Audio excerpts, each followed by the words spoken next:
प्राचीन समय में एक नगर में एक धनी व्यापारी रहता था। उसका एक सुंदर और बुद्धिमान पुत्र था। जब पुत्र विवाह योग्य हुआ तो व्यापारी ने उसका विवाह एक सुशील कन्या से कर दिया।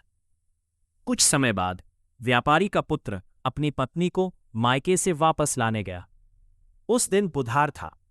लोगों ने उसे समझाया कि बुधवार के दिन पत्नी को ससुराल से विदा कराना अशुभ माना जाता है, लेकिन उसने किसी की बात नहीं मानी और पत्नी को लेकर चल पड़ा।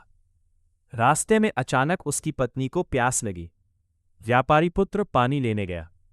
जब वो वापस लौटा तो उसने देखा कि उसकी पत्नी के पास बिल्कुल उसी के समान रूप रंग वाला एक दूसरा व्यक्ति बैठा है। यह देखकर वो घबरा गया। दोनों एक दूसरे को असली पति बताने लगे। विवाद बढ़ गया और बात राजा तक पहुंची। राजा भी यह तय नहीं कर पाया कि असली पति कौन है। तभी व्यापारी पुत्र को अपनी गलती का एहसास हुआ कि उसने बुधवार के नियम का उल्लंघन किया है। उसने मन ही मन भगवान शिवा से क्षमा मांगी और बुध प्रदोष व्रत करने का संकल्प लिया। उसकी सच्ची भक्ति से भगवान शिवा प्रसन्न हुए और तुरंत ही वह दूसरा व्यक्ति अदृश्य हो गया।